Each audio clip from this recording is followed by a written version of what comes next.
everyone. Welcome back to What Kind of Internet Do You Want? I'm Amy James. And I'm Devon James. And this is your Web3 Weekly Wrap-up. We are the co-executive directors of the Web3 Working Group, which is a nonprofit to advocate for Web3 infrastructure. And so we like to look at the week's news, talk about what's happening in terms of Web3 infrastructure, both from the Web3 side and then also just from the world. Highlighting the problems that it solves, Yeah, exactly. So let's get into our first story. Certainly. Mr. Robot, what do you got for us? In news about the walled gardens of Web 2, use of Meta's Twitter clone Threads is dying even faster than expected, Shocker. while WB has attempted to save the Flash by releasing it on blockchain. Yeah. All right. So the first story about Meta's Twitter clone called Threads. I think I've said this before, but I think most people just, that are users of Instagram clicked the single button that you had to click to create a Threads account because that's what everybody else was doing that day. And, people are prone to, is it mimesis? Is the word? I don't know. Go with the flow. Follow Yeah. the crowd. Follow the crowd. Yeah. So just a couple highlights here. Daily active users dropped from a peak of 45 million when it launched on the 6th of July to 28 million by just July 13th, which is a loss of 38%. And the time that users spent dropped from 20 minutes on July 7th to only 5 minutes by July 11th. I mean, 20 minutes wasn't very impressive in the first place, but 5, my goodness. Yeah, that's a good point. And I think that the interesting metric is that Twitter's metrics remained virtually unchanged. And that's interesting because it was billed as this Twitter competitor. And I just don't really see it that way. I think that the users of Twitter are so dramatically different than the users of Instagram that having that bridge be what onboarded them didn't make a worthy Twitter competitor, I guess. Yeah. And it also looks, I mean, I haven't used it yet, I'll be honest, but just kind of from this thread from Mario Nawfal, it's kind of pointing out that it really wasn't ready for launch. So it's odd that they would choose to in the first place. It's super, super bare bones. And I mean, we see this a little bit in Web3 where someone has a competitor to an existing thing and they just launch it as soon as the functionality is there, but it's not a fully well-rounded app, which is what people have come to expect. So people just aren't going to be forgiving about that. Once they've become accustomed to a certain feature set, they're going to want that feature set. So it might have been a big mistake on their part, but this is bad. This is very bad. Like, I mean, what's that, 3 times in a row that he's focused on something really, really significant and it turned out to be a bomb? Okay, so I have a few thoughts about this. The first one is that Web3 struggles because of what you talked about, where because Web 2 has had the chance to iterate for so long, right? And really drill down and hone in and make everything so beautiful, so easy to use, so familiar to users, that when you come along with a new product that is super bare bones, it might seem advanced to the person who started from the blank page, but it doesn't seem that way to an end user who is used to those shiny, flashy, smooth Web 2 products. Exactly. So that's just this so let it be major a lesson to Web3 barrier. Yeah. I don't know. What's the lesson? The lesson is it needs to be something that looks like a Web 2 product. It needs to be just as smooth. It needs to be just as polished. It needs to have the full feature set. If you don't do that, it will not get adopted, plain and simple. But how do you build something that, in the whole sort of like fail faster, build, you know what I mean? Like build stuff, test it out, get feedback, et cetera, et cetera. Like how are you going to do that if you're having to build something out so fully? Right. I actually remember seeing a Twitter thread about this week that someone kind of pointed out that the fail fast worked for Web 2 will not work for Web 3. Because for one thing, you need to spend more time making sure that the protocol works well. So finding out right away that something doesn't work isn't necessarily a benefit. You want to find out so that you can iterate on it and improve it so that it does, kind of thing, before you've launched a protocol that's kind of hard to change. But then also, if you're trying to win people over, it needs to be dramatically. You actually just did an interview with Brennan Lamy, and we haven't released it yet, but he talks about how I loved this part of the interview. It was really good. There's mechanisms that you can measure competition. You know, the old incumbent to the new competitor, and you need to be dramatically better on one of 4 different fronts, and it's not going to be better on speed. It's not going to be better on UX, and so it has to be better on functionality. Problem is, we're depending a little bit too heavily on that and saying, well, it's better on functionality, and so it's totally fine for it to be super slow and really ugly. Yeah. And that's just not true. Those have to be at least equal, in my opinion, and then also have the functionality thing. So I would say I just think equal is so hard to achieve. It has been, but I would say AI is the difference. You know, now that there's so much AI that would be great. assisted development, I think that's the way. Now you can have a smaller team develop a more fully featured, more attractive looking product for less cost, and you can actually debut it when it's really ready to go. Hey, that sounds good to me. So the other thing that this story really highlighted to me was, okay, so let's just get out of the way that sort of Meta's business model is so entrenched in that Web 2 thinking that their primary way of making money is by spying on their users. And so, you know, that kind of is also clear in their thinking around threads, even though they're trying to highlight it as this new thing. Mm-hmm. You know, they had people on board through Instagram instead of through Facebook because Facebook has this tarnished reputation. Mm-hmm. Mm-hmm. But at the end of the day, they're all using that same business model and the kind of terms of service that are so heavily leaning in the favor of the platform and don't give the user any real rights. And that there's a lot of people that are saying, you know, Twitter is the future because Elon Musk is in charge and therefore it's a bastion of free speech. We can totally rely on it. It's safe to build your business. It's safe to build your following here. This is where we all should be. Twitter is the thing. Mm-hmm. And they're wrong because whether you like Musk or not, he is the dictator at this time. Benevolent dictator, we hope, but... Right. I mean, I get it. There are benefits to having a benevolent dictator in that you can move faster, change can happen really quickly. You're not depending on, let's say, like a decentralized network of people to agree to upgrade upgrade to include a new feature, that takes with open source. Yep. And yet, you still are at the whims of a single decider, right? And before that, it was Dorsey and, love him or hate him. He was the person in charge. Who knows how long Musk will own Twitter? Maybe it will be forever. Maybe it will be short term. Mm-hmm. And the test of a system is when your enemies, you said this to me recently, your enemies or your opposition is in control, whether or not it's a good system. Right. And that, I think, is Twitter's biggest weakness at this point, is that it's still very much a Web 2 platform. It is controlled by a dictator, benevolent or not, in your opinion. It doesn't have the security that an open source version would have, and that hopefully Web3 is going to get there. But like you said, just making a Web3 Twitter clone is not going to be enough. Yeah. We really need something that offers new functionality. Right. That you can't find on Web 2.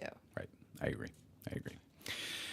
Well, let's take a look at our next one. This is another attempt by one of the walled gardens to kind of dig into the Web3 space.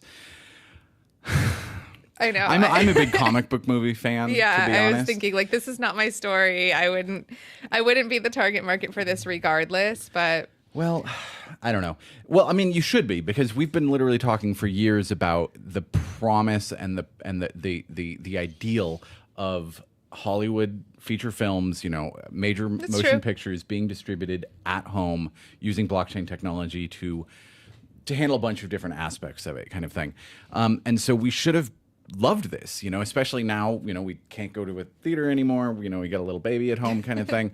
And so I didn't see this movie. I'm a big comic book fan, but I didn't go out to see this. There's been reviews since then that suggested that might have not been a bad idea. It hasn't been very well received, and it honestly has completely bombed. They spent $200 million making it, probably another 100 plus promoting it. Lots of reshoots, lots of re-edits. Like, it got held up by the pandemic, and it got they went through, I think, 3 different regimes at Warner Brothers DC, like who the top people were while it was in production. And then I think the worst thing that happened to it was that James Gunn, the current head of DC, kind of announced that he's got a new unified universe coming out, and it's going to start with his first movie sometime, I think, next year or something like that, with a Superman movie, which means everything that was produced before that isn't going to be connected to this major universe. This one, anyone that understands kind of the Flash and a story called Flashpoint, it was how DC Comics unified everything. He went back in time and reset time, and so it gave them an opportunity to reset everything, and they could bring in characters from one run of the comics that they were really popular with, characters from a different run that were completely dissimilar. And the movie took that exact same approach. They literally brought back Keaton as Batman, and every Superman that's ever been Superman, even what was his name? Now I can't remember who it was. The Superman movie that never got made, that has become kind of this mythic thing. So it had the opportunity to be a huge, huge hit, but because they didn't take it as as a mechanism for really starting his universe, people just kind of felt like, what's the point of watching it if it's not going to be canon, by the time the real universe kind of starts? And then there's all this other controversy about it and stuff, like with the lead of it and everything like that. But anyway, it bombed. It bombed pretty badly. I think it made, $100 million on, total cost. You never entirely know, but at least $300 million total cost. And so they decided, well, let's put it on the blockchain. Ugh, God, this part really bothers me, honestly. It was a stupid move because I think if it was a big hit, testing out home movie distribution on the blockchain might have been a good idea, because their whole premise is they want to capture as much money as they can in the theater, and then as soon as it leaks online, they want to be distributing it online. And they don't want to let it leak early by distributing it before its box office has really fallen off. But its box office has fallen off. It's done box office wise. So, but they just didn't do it very well. Like, I didn't actually watch the movie. I watched the first few minutes of it or so because I wanted to go through the process of figuring out what this would be like. And really what they're doing is they're selling, it's kind of like the old special edition DVDs or Blu-rays, where it's not just the special, the extra features, the commentary and the behind the scenes and stuff like that, but there's also a digital movie poster and just a handful of other little small things, and like maybe a flashy looking cover or something like that. And then they charge an arm and a leg for it. There's 2 different ways of buying it. One that's $35 and one that's $100.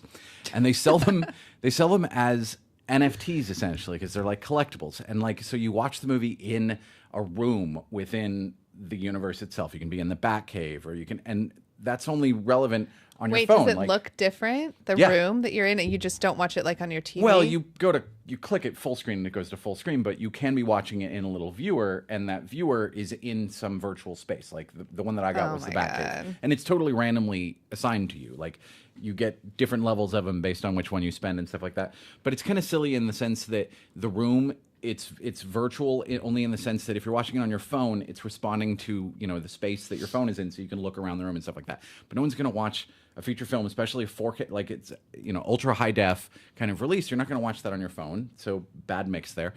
But then the other funny thing about it is, because they're selling it as an NFT, there's a total quantity of tokens, and so we actually know how many have been minted. And so as of yesterday, this was kind of a bad move on their part. I mean, I guess box office numbers are out, but one of the advantages of the streaming services is that they're proprietary numbers, so they can mess with them all they want, but there's no actual disclosure requirements within the industry and stuff like that. So in this case, by doing it in this particular way, we know exactly how many people have bought them. This is not entirely up to date. This is yesterday, but there was a total of 371 purchases of the $100 experience and 314 purchases of the $35 experience. So they made less than $50,000 on this so far. It doesn't surprise me. I mean, it's it's upsetting because obviously we want blockchain experiments to succeed. And the idea of using something that's already failing to try to like resuscitate it by just like tapping into the like free money in the crypto industry, you know, like people are like, oh, well, the crypto industry is so frothy that if you just make it available to crypto money, then all of that money is going to be spent, you know, on your thing. And it's like, that's okay. One, we're in a bear market, so that's not true. Right. And two, we want people to have good experiences on blockchain. Right. Like, yeah. I don't know. I don't know what else to say. It's not. I mean, for the purists, the blockchain purists, we want to know, like, okay, is the movie actually being distributed in a decentralized way? Doesn't tell us. What blockchain is this attached to? It might be Ethereum because I had to attach my MetaMask wallet, but I'm not entirely sure. I could, and then the purchase experience, I could purchase using the crypto in my wallet. I didn't happen to have enough in there, so I then looked. I could connect my Coinbase. Cool. And then if I really wanted to, I could also just use my debit card. And I did that, used Stripe. It was nice and fast. So some parts of the experience are fine. So you used your debit card to pay for it? Yeah. But the Web3 part of it is that I got a token. I got an NFT, a collectible, you know, I'm number 314 or 315 or something of whoever knows how many they actually, you know, wanted to mint.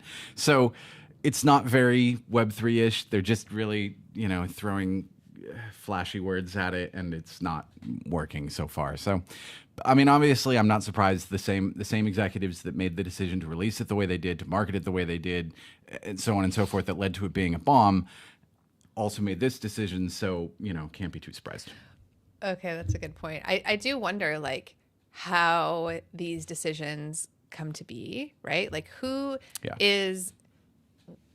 are the mistakes happening? Like, are they getting bad Web3 experts giving them consultation? I would assume.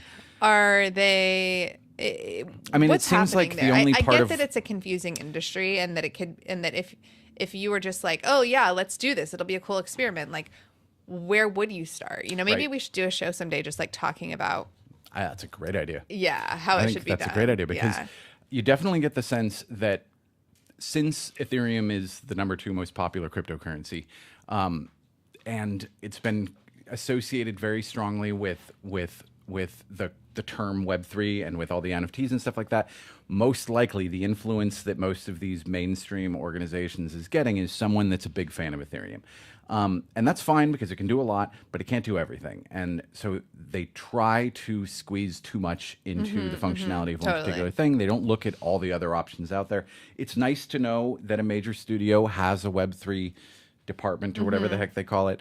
We know that another major... We've actually talked to a handful of studios over the years about this. And so it is nice that they're actually trying this. This is, in fact, historic. It's the very first studio-made feature film to be released on blockchain. Oh, hey, that's awesome. It's just too bad that it's going to be a bomb. You know what I mean? To go down in history as a failure. And I mean, it's partially because of the Web3 experience that they wrapped around it. It wasn't good. But it's also just because it wasn't a great product. Movie. Exactly. Exactly. If this was a really popular movie, I think it would have done well. So anyway, we've got a lot to get through. So let's keep on going, yeah? Yeah. All right. Next up, we got some DePIN news. Arweave hit 1 billion transactions. Nice. The graph's substreams-powered subgraphs dramatically boost performance. Filecoin lowered storage costs by 40%, and Akash enables generation of the beautiful stable diffusion QR codes Amy likes so much. You know me so well, Robot. I do like those so much. Yeah. All right. So let's get into this. The substream-powered subgraphs really boost performance. I just highlighted this section from the article. Uniswap v3 subgraph, which traditionally took 2 months to sync, now was synced in just 20 hours, which is a 72x speed improvement. So, like, that's incredible. Yeah, from 1,440 hours to 20 hours. Now, excellent. I've never synced a blockchain personally, but I have witnessed them be synced, and I have waited on chat for other developers that we work with to sync them. And it's been something that is just like such a delay sometimes, you know, in a workflow. It's just like, are you kidding me? We're still waiting on this. So, you know, props. Well done. That's incredible. Arweave hit 1 billion transactions. So bravo to them. That's just incredible. And Filecoin reduced costs by 40%. So if I had to sum up these stories, I guess we would say it is faster, bigger, cheaper, all the things that we have been saying Web3 offers to the, you know, to developers, to users. It's kind of one of those things where it does have those kind of 10x, I mean, more than 10x improvements. Yeah. And those are what will, you know, ultimately be some of the reasons why people make that leap to upgrade. So it's exciting to actually see these numbers, to see, you know, to see it working. Yep. And I wanted to highlight the last little point that it made was about Akashnet has released support for these QR code generating things. So most of us know what QR codes are, right? They're these like ugly things that you see posted around town so that you can like quickly get, you know, a link basically. And those of us that have worked around these for a while have struggled with them because they're ugly. And they're really hard. Ugly. They're just inherently ugly. And designers have tried all kinds of things to make them palatable because they're theoretically convenient. Before the iPhone just automatically recognized QR codes and would just like offer that option to you, they were also really inconvenient, despite people pretending that they were convenient. So there was like, at one point it was like, okay, these are just a non-starter. They're never going to happen. When Apple made that integration, it became, okay, I understand the point. I can get behind putting them on marketing materials because they do make that, you know, that kind of experience faster. But these are like works of art. Some of them, yes, I love that one. There's another one I think maybe that has a person in it that's like that, but I don't have it. Anyway, the way that AI is able to generate QR codes that are aesthetically pleasing, oh man, it's just so fun. It feels like when barcodes used to need to be super, super, super clean, like white background, black text, in order for the barcode readers to catch them. And now the readers are good enough that they can print it on the packaging of the rice or something like that. So it's got the actual packaging as the background and then just white highlight. And so it dissolved into the background. It's still useful, but it doesn't stand out so much. This is kind of going it's kind of going a different way in the sense that they have to be visible because it's not for, you know, the checkout stand person to scan it in one particular kind of setting, but you find them all over the place and you're supposed to be able to. And also I think augmented reality will start to see this. Like if they put it on a billboard, you know, and we're at the point where the Vision Pro is somewhat prolific and whatnot, then the person that's looking at it doesn't see a QR code, they see a video playing because the QR code tells the Vision Pro, this is what you should load, So I think we're going to see that more and more in real world, you know, contexts, but if they're ugly, that's not going to work kind of thing. If they're ugly, it's not going to work. But with this, it can actually exist in the normal world, not be disturbing and ugly, and also still get the job done. So it's it's a pretty ingenious use of AI, because a lot of the uses of AI up until this point have been just doing things that human artists can already do just faster or more efficiently. A human artist wouldn't necessarily be able to accomplish this. You know, knowing exactly what the weighting of each kind of aspect of it needs to be and stuff like that. For it to be both readable but also interesting. Yeah. Exactly. Interesting visually and attractive and stuff like that. So it's very cool. And it's also, I think, incredibly cool that it now works in an open AI landscape. So this has actually been deployed on Akash's testnet. You can use it yourself at aiqrart.net. So very rad. But can't you Big just fan. imagine? Okay, yeah, scroll down to the next one too. That one's really cool. Like I can see a poster that's in those colors and this is just is like this kind of cool graphical element that isn't this just ugly blob, detracting from the whole thing that you're like struggling for where to put it. So yeah, cool. Totally agreed. Totally Nice agreed. to see Yeah, those big intersections fan. of Big like fan. art and tech in ways that are beautiful. Yeah, for sure. All right, let's hear some little chat about AI. Let's hear some more AI news. On the Mr. AI Robot. front, studies have proven what everyone has been speculating about for the past month. ChatGPT is indeed getting dumber. Meanwhile, the simulation released research on generative TV showrunner agents that can write, animate, direct, voice, and edit TV shows with a prompt. That's boy. amazing.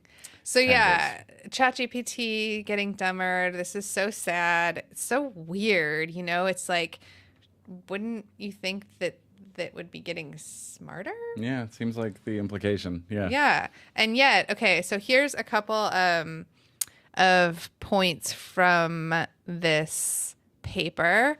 My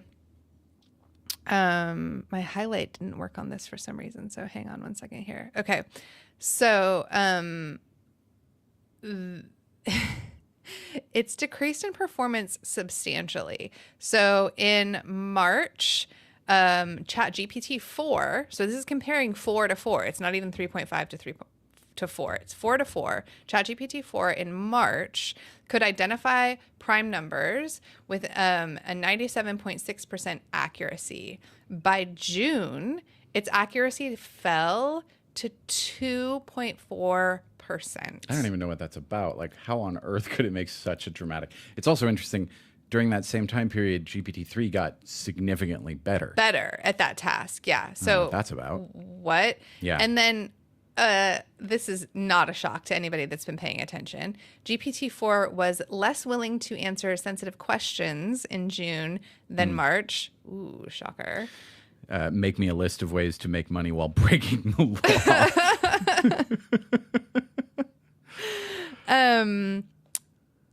Oh, yeah. boy. So, I mean,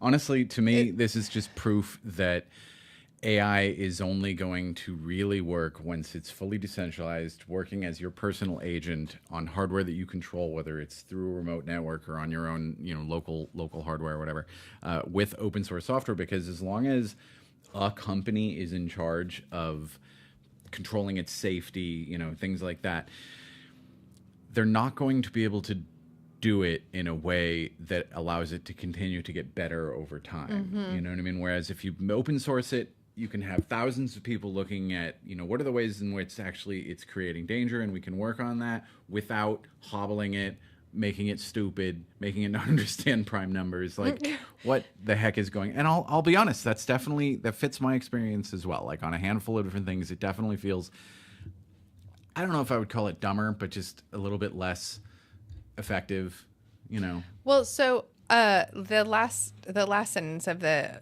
abstract says, overall, our findings show that the behavior of the same LLM service can change substantially in a relatively short amount of time, highlighting the need for continuous monitoring of LLM quality. And I think that that's exactly right, in that it's frankly shocking how fast that was able to change, and that the issue here is, when we have people on one hand that are these AI doomers that are afraid of what's going to happen, and then there's the people on the other hand that are saying that, AI is basically going to save the world and it's going to make everyone's life better and is not something that should be feared.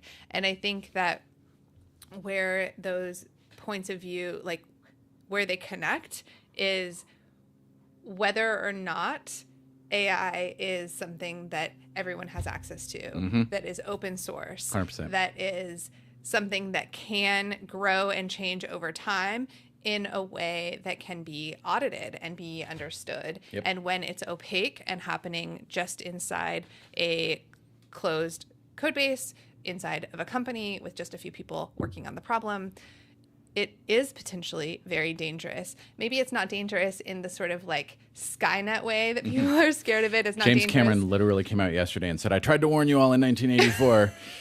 It's maybe not dangerous in that way, but maybe it is dangerous in terms of like how it would shape our perceptions of the world, how it would influence our thinking in ways that are frankly inaccurate or harmful, you know? Yeah. So I would say the takeaway to that is the only way to do it right is with Web3 DePIN. Hey, yeah, it's a good point. All right, this next one, this is really cool. Well, it's going to upset a lot of really Hollywood. Cool. So basically, they built a showrunner system where here's the setup screen. You can see this. It's like you set your hero, you set your cast, you choose your set, and then you give it a prompt, and then you hit simulate story. They're not releasing the version of this that was built using South Park's characters and voices and everything else because that would definitely be an infringement of rights. But they did it as a proof of concept. So I'm just going to play it for a few seconds. So you see how fast that generated. Like they clicked it. Now we got the title. It's doing a little bit of processing. Looks like a South Park episode. Guys, have you heard about the Screen Actors Guild strike? Yeah, it's all over the news. That sucks.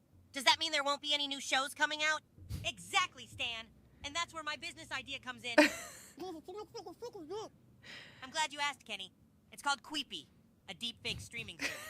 Cartman and his business ideas. Cartman, that's illegal and unethical. No, it's genius. We take existing shows and movies and just replace the actors with deep fake versions of other famous people. Like imagine Game of Thrones, but with Danny DeVito as Daenerys. Sounds like a hit. So yeah, that's an interesting one.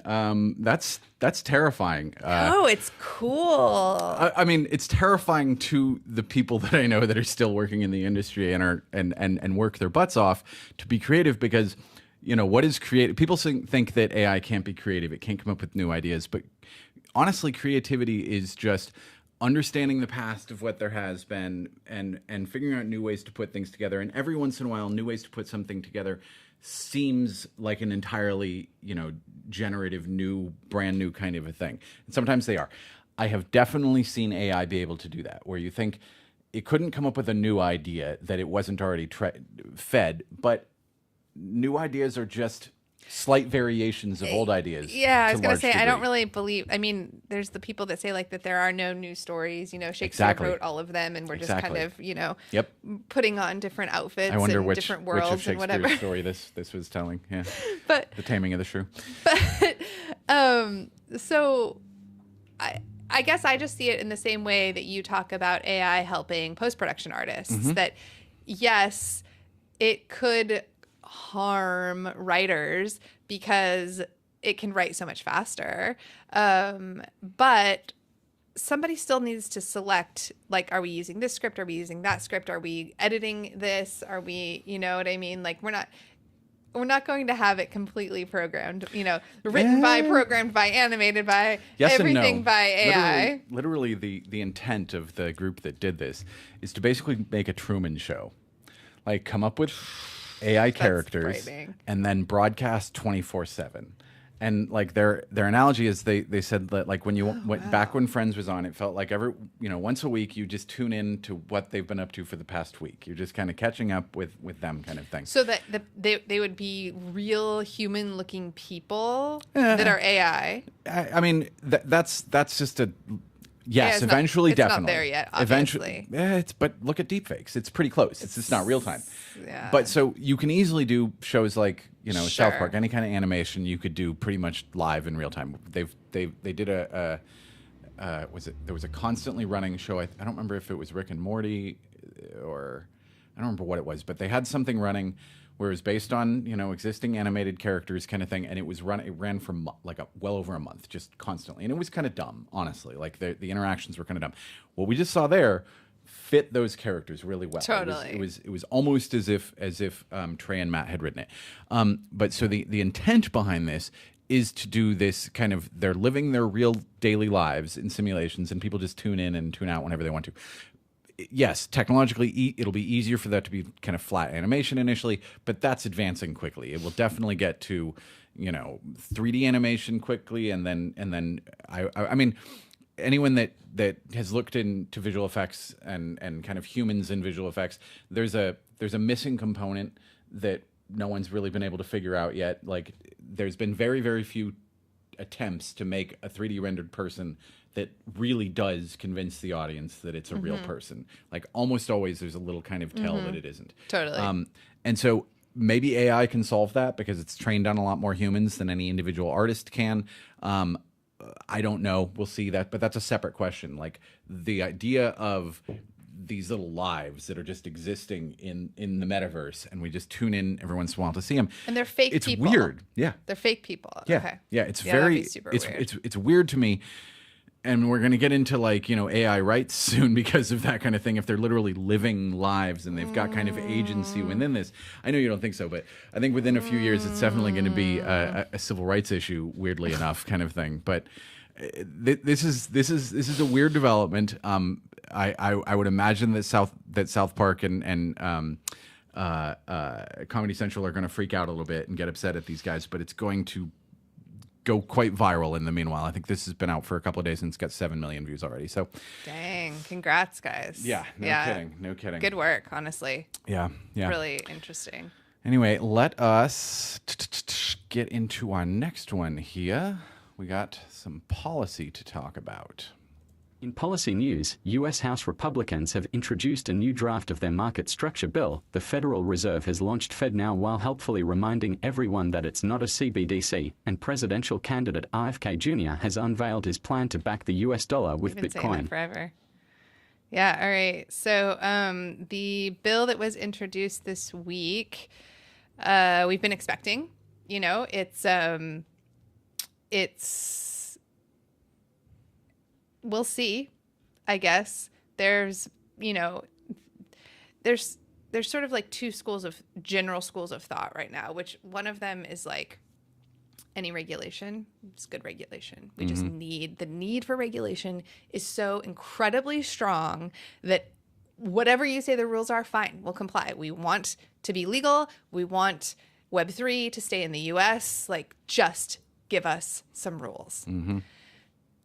I empathize with that point of view because I've been in Web3 for like almost 10 years, and it's extremely frustrating. I also really love where we live and love living near my family, and I would hate to have to move to a more Web3 friendly jurisdiction, although I am aware that that's a possibility. However, I think that that's short-term thinking in terms of where the sort of heart of the Web3 industry grows, right? Will it grow here in the US where Web 1 and Web 2 have been so firmly ensconced, or will it grow in some other more friendly jurisdiction? And the reason that I say that is we obviously care most about DePIN, it's the space, part of the space that we've worked in the longest. It's the part of the space we find most interesting. It has the most to do with content distribution, for example, and money is just like I'm not a super math person, so it's not super exciting to me. But in order for DePIN to work, it also needs something like DeFi. And if DeFi can't work well here, it's going to hamper DePIN's ability. These things really are connected in that way that we're talking about these stacks of protocols that work interoperably. And so if this bill is as bad for DeFi as some have been saying, it ultimately would have negative long-term effects on the industry. Agreed. And so that's, I think, something that just should be considered when thinking about whether or not this is the right path. Yeah. One little thing I thought was kind of funny as I was looking this over, they how they like to try to give names to bills that can turn into acronyms. So this one's called the Financial Innovation and Technology for the 21st Century Act, which you can shorten to FIT for the 21st Century. Cute. Sounds pretty good, right? But if you actually look at it, it says Financial Innovation and Technology for the 21st Century. So properly, it's fiat for the 21st century. which was an oversight. I mean, how do you avoid saying and? Right. But oops, and I don't know. At least some kind of Twitterers, as Gabriel Shapiro talked about. He used to be a huge fan of this bill in its very, very first iteration, but they made one change that completely alters the value proposition of the bill.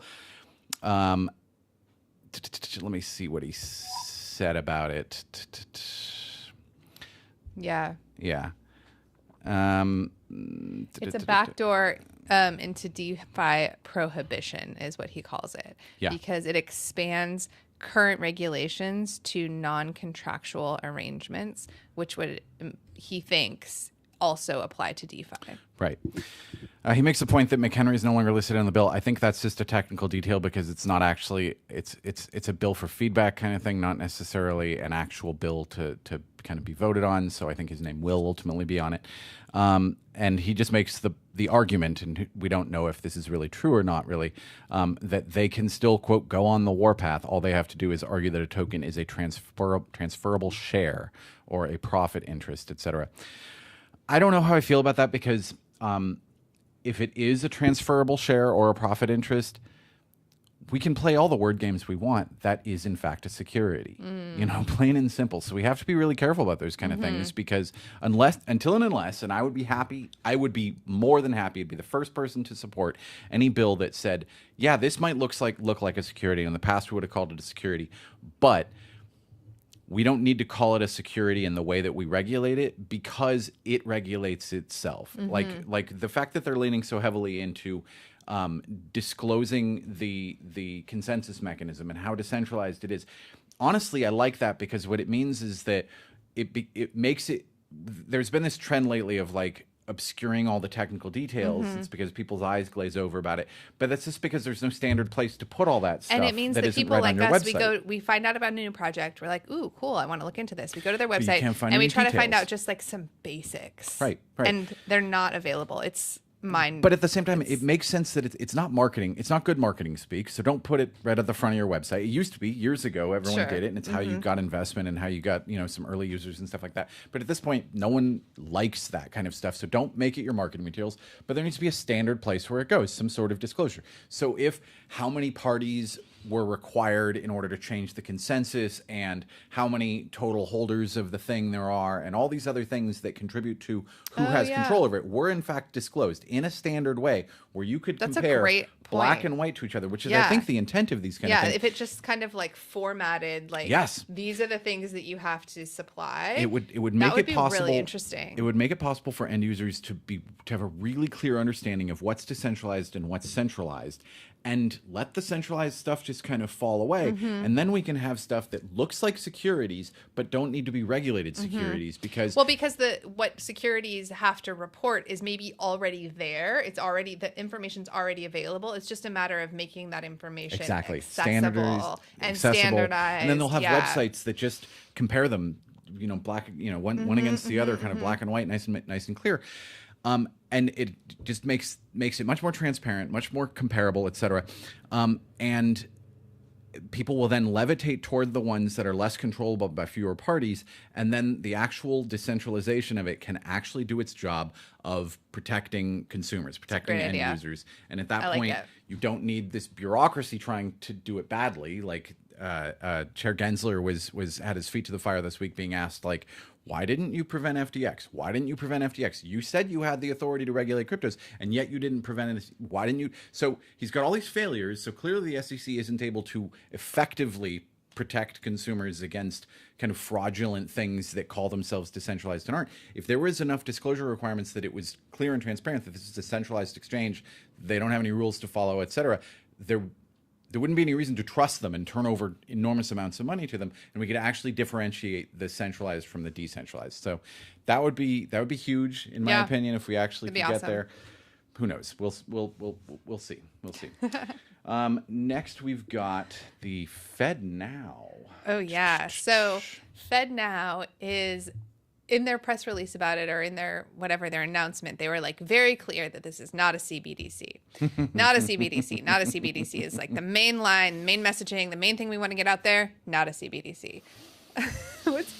what's so funny is 6 months ago, Balaji was saying that in July we would be getting the first step toward a CBDC, and he was referring to the FedNow thing. FedNow, yeah. So it's not something that we as individual people would have accounts with. It's a service offered to banks. There are 35 banks and credit unions participating at this point. Early adopters include JP Morgan Chase and Wells Fargo, with 16 other institutions supporting processing of payments. And this is the big change here is, as everybody knows, in our current banking system, it can take hours to days to weeks in some cases to transfer funds between parties, between banks, and that the U.S. dramatically lags behind the rest of the world this way, in this time delay that it takes funds to transfer, that it's just like a relic of the banking system, that we accepted when it was a much more manual process. And then as things went online, they just essentially like built front ends for people to interact with, while the back ends remained this sort of very manual, onerous, slow process. And so this is an attempt to upgrade that system to be more current, to be part of the 21st century, to compete with the processing times of other countries. So there's definitely some advantages to it for sure. Like Yeah. this article points out, I don't remember if it's this one or another one that I was reading, that like you can send a payment for your rent on Christmas Day and you won't have to worry about like, will it actually clear before all the holiday shutdowns and everything. It's instant settlement, instant transfer. We're finally in the 21st century. Thank goodness. And honestly, I do think we have Bitcoin and crypto to thank for this, because otherwise there wouldn't have been the pressure on the Fed to do the research and development to make sure that, it's absurd that this wasn't already the case. Technologically, it was entirely feasible. Yeah.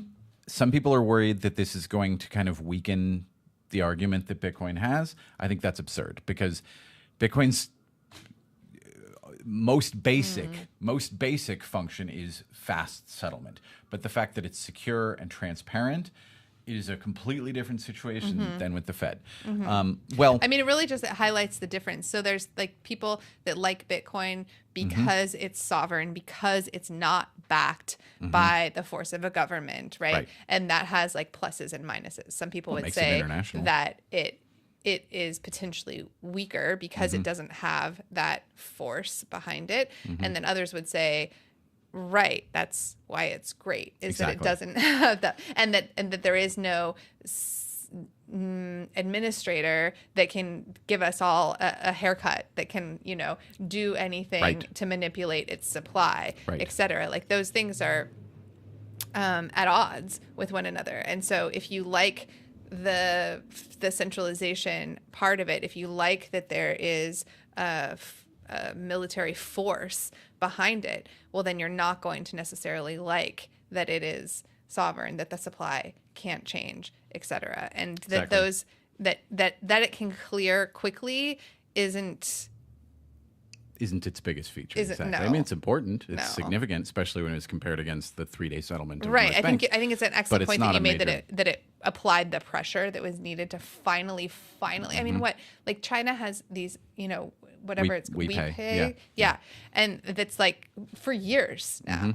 And we made no attempt to compete with that until all of this action around cryptocurrency really kind of. But it is also very funny that they went out of their way in all their press releases to be like, this is not a CBDC. It's not a CBDC. It's not a CBDC. Which is, sure? I would say, a good thing, because it means, I would say the Fed is less sensitive to public pressure than a lot of other institutions. Like they kind of don't care that we don't like them very much. But the negative point of view that apparently is entirely broad about CBDCs is just so bad that the Fed felt like it would hurt their ability to get people to be interested in this thing if they didn't tell everyone this is not a CBDC, blah, blah, blah. Totally, because people are rightfully concerned about CBDCs. Right, and but I would say it isn't, but it's definitely the rails on which a CBDC would run, because a cryptocurrency is two things. It's the network that the distribution happens over, and then it's the actual asset or token or whatever that's running on top of it. So now they've built the rails. Now we've got the actual network. We've got blockchain. Right. Now I mean, we that's why introduce people Bitcoin are on top of it. understandably saying that that's why there is an understandable concern, because it is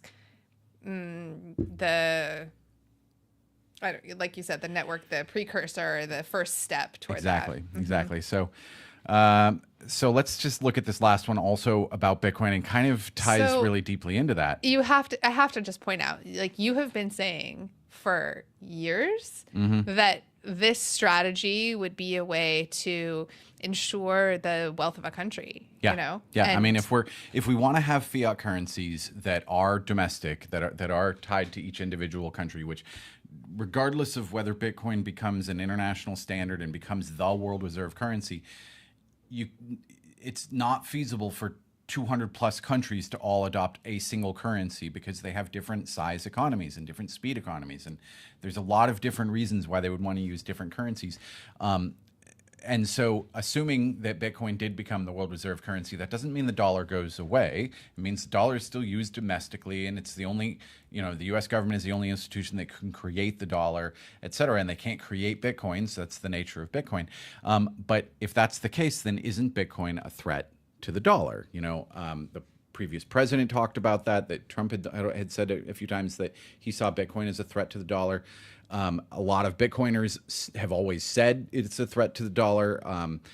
And I'd say this is interesting, because now we've got a presidential candidate who's, gaining in respect and gaining in the polls. RFK Jr. has talked about a whole bunch of different really interesting subjects. And now he's talking about that he really likes hard assets. Because it's not just about Bitcoin. His premise is that Amy made the point earlier that the only thing that the dollar is backed with, since it's no longer backed with gold, it's backed with the threat of our military. There's been a number of times historically over the past 20 years or so that when a country posed a threat to the hegemony of the US dollar, specifically the dollar being the only thing that you can trade oil in, as soon as someone said, we're going to accept something else, the gold dinar in Libya or the euro in Iraq, within a year, we were destroying that country's, leadership. And we always had some other excuse, but I'll be honest, it's the one thing that I was the fastest conspiracy theory on when I got out of the military and had to relook at that. It seemed very clear that this had a lot more to do with protecting the hegemony of the US dollar, that this has to be the world reserve currency. We need to maintain dominance on it. And so how could the dollar maintain its dominance in a world where Bitcoin exists? So the best thing you could possibly do is put Bitcoin into the treasury. Holy cow, because what it means, especially because it would be an indicator to the rest of the world that the US government has its faith in Bitcoin, which is going to dramatically increase the value of the Bitcoin that you put in the treasury. And so that's basically just saying it's going back to the gold standard, but Bitcoin has a lot of the same characteristics as gold, but it's much, much easier to transfer and much less fraudulent. You can't have, it's easier to have fake gold than it is to have fake Bitcoin. So he basically just talks about that he would want to back the dollar with real finite assets. What makes a hard asset hard is that it is physical, it's limited in supply, and you can't fabricate it. You can't create fake ones, such as gold, silver, platinum, and Bitcoin. So that's kind of a big deal. He's talking about starting very, very small. That's a big deal. And just kind of experimenting with it, 1% of issued T-bills and then growing from there. But then he talks about other things like no capital gains if you're transferring from Bitcoin to dollars. That'd be enormous. Huge. He clearly, obviously there's two sides to this. One, he wants to support the dollar and support the strength of the United States by backing it with this, he had a great term for it, the hardest asset ever. I lost the actual quote. It's too bad. But he also clearly wants to compete. He wants this industry in the United States, and this is a really smart way to go about it.